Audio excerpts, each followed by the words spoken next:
This is part 1 for the review of the Cathy Vicker's trilogy by Sean Stewart and Jordan Weissman. For the most part, I'm going to be referring to all 3 books together in a general way and then splitting the review into 3 parts. So even though in this video we'll only be looking through the first book, Cathy's book, I strongly recommend that you also watch part 2 on Cathy's Key and part 3 on Cathy's Ring in order to get a full understanding and the complete review of this book. So, published between 2006 and 2009, the Cathy Vicker's series is made up of 3 young adult paranormal romance dramedy mystery novels, which is not exactly the sort of thing I typically read, but I was completely entranced when I saw the visual and immersive nature of the books in presenting their story, which is something I'm very obsessed with. Showing these books was actually inspired by the video I did on the Guild Trilogy novels, which are otherwise completely unrelated, and you don't have to have watched that prior to this review. But in that video I touched on why I adore these kind of visual and immersive novels, so you may want to check out that video if you're interested in these sort of things.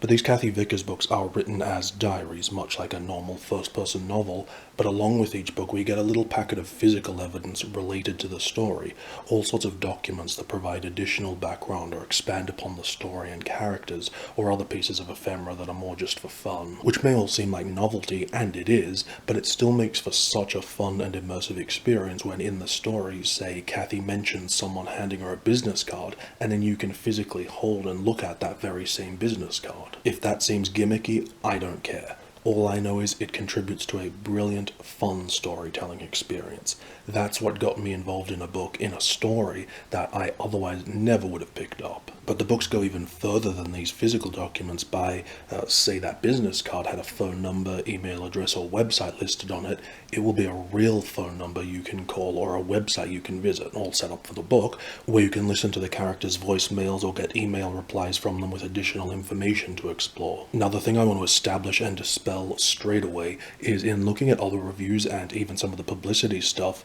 there is a lot of referring to these books as being ARG, alternate reality games, and being highly interactive, and that is completely misleading. I mean, you could make a case that that's kind of true, there are elements of it, but I think it's ridiculous to suggest that these books are in any way a game or interactive.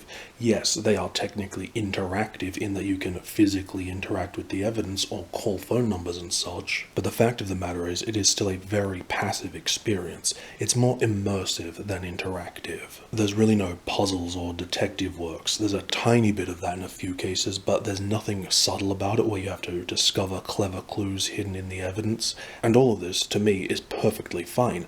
Would it have been a better and more fun book if there were more puzzles and clues? If it were a little more clever and rewarding in its use of the interactive elements? Yeah, definitely. But does the fact that it doesn't really do that detract from the book's enjoyment? No, not at all. It's still fantastic the way it is. I just want to point this out to make sure you understand the exact nature of the books, because there are a lot of people promising, or at least suggesting, the books are something they're not. Which is unnecessary because, like I said, the idea is awesome as is without the need to exaggerate and mislead people into thinking they're something they're not. I mean, I do kind of wish all the included documents and such had deeper purpose, or at least were more entertaining. Many are cool and entertaining, while others are more informational, like I said, expanding upon what's happening in the story or offering a lead. The best ones are both, and the worst ones are neither. For example, in the book they go to a Chinese restaurant, and so in the evidence bag there's a takeout menu for that restaurant.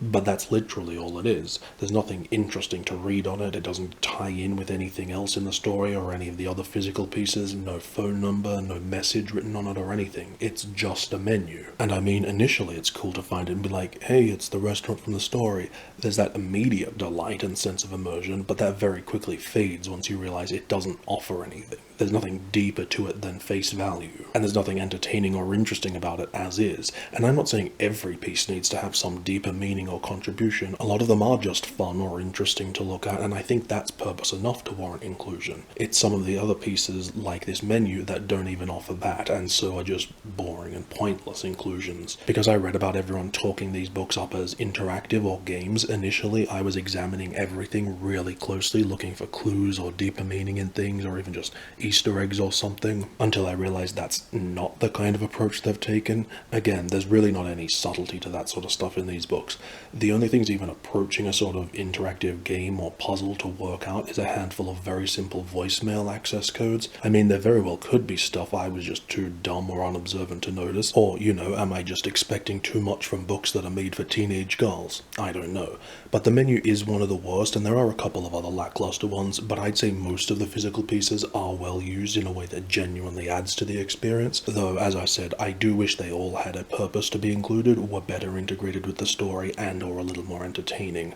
For the first book specifically, my favourite thing is the sheer number and variety of physical pieces included, and I found that they had the most care and effort in terms of integrating and working with the story and one another. The other thing the books do that really add to the immersion, and particularly the visual aspect that I really loved, is that Cathy, whose diaries these are, is an artist, and so almost every single page has some sort of doodle or illustration. Sometimes, mostly in the first book, it may just literally be some squiggles or shapes, things that in and of themselves are visually uninteresting, but they're far better than nothing being there and just having white space and looking like the pages of a normal book. They still add character to these books. Similarly, the use of handwritten notes in the margins is something I also really liked, in theory anyway, because in practice, for a lot of these handwritten annotations, crossed out or underlined words, I didn't always understand what they meant. Not in terms of the legibility, but in terms of their significance or meaning. They seemed kind of like a rushed, random afterthought, and for the second and third books they were scarcely used at all anyway, which is a shame because I find that sort of thing really adds to the fun, immersion, and visual page appeal, but also as a tool for characters to express themselves. Even the body text occasionally does some fun, creative stuff too, like at one point Cathy is having two separate instant messaging conversations simultaneously, and so they're printed side by side. Speaking of the main text, I should probably tell you more about the story and writing itself. So, set in 2003 San Francisco, Cathy Vickers is an 18-year-old aspiring artist who meets this interesting guy called Vicker who works at a biotech company. But only a few months into the relationship, Cathy wakes up with a needle mark in her arm and no memory of how it got there, and all of a sudden Vicker just completely ghosts her. So as Cathy starts trying to find out what happened, she begins to discover a lot of weird things about Vicker and her own life. And so she's keeping this diary and collecting this evidence as she digs deeper and deeper to get answers to these mysteries. I know that's a pretty vague description, but it really is the sort of story where you can't discuss the plot without starting to slide down a slippery spoiler slope, but I will try and give you more of an indication of the writing. Because the thing is, as fun and novel as the immersive and visual elements are, they're worthless if the story they're supporting isn't good. For all my praise of books that use interesting, immersive approaches, that stuff can't make a bad book good. They can only enhance an already good book. And thankfully that's the case here. Like I said at the start, this is really not the sort of novel I would usually read. I mean, I love me a teen comedy, but the YA CW style paranormal romance dramas that typically make up the genre are just too melodramatic and ridiculous, and most of all, just far too poorly written for me to enjoy. And even though these books are absolutely cut from the same cloth, they are definitely a cut above, and very well written, or at least more enjoyably written as far as such things go, because I really did enjoy reading them. There are still the hallmarks of the genre with absurdity and characters who just don't act like real people. There's still a lot of eye-rolling to be done while reading it. The number of Twilight parallels particularly had me wincing, but again, as someone who is clearly not the intended audience for this story, the fact that I didn't find it unbearable like a lot of similar books and actually enjoyed it, I think speaks highly of the writing. And so if you are someone who likes these sort of YA novels, then you'll be gold. You'll probably like it even more. I think why I found this to be the case is that the writing is very light, playful, very amusing, and doesn't take itself too seriously. All the genres that define this trilogy, paranormal romance, dramedy, mystery, even dashes of action thriller, are all very lightly employed. In terms of the paranormal aspects, there's very little world building in these books, almost non-existent in fact, which was weird, but not necessarily bad once you accept that the fantastical elements are here just for the sake of telling this story. You will wonder about how does all this impact the wider world outside the story, but I actually found it very refreshing to read a series that's not bogged down by a bunch of lore and world building that it really doesn't need. In terms of the romance, sap and sentimentality are relatively scarce. The paranormal and romance are here really only as catalysts for the plot. Meanwhile, the drama and comedy inform the tone, characters, and dialogue, while mystery, and maybe even some thriller, carries the action and is probably the most defining of its genres. I also really like Cathy as narrator. Definitely not the sort of person you'd want to know or be. She's basically terrible at everything. Her vices very much outweigh her virtues, but that's what makes her an interesting and entertaining protagonist, and she's pretty funny too, which is great.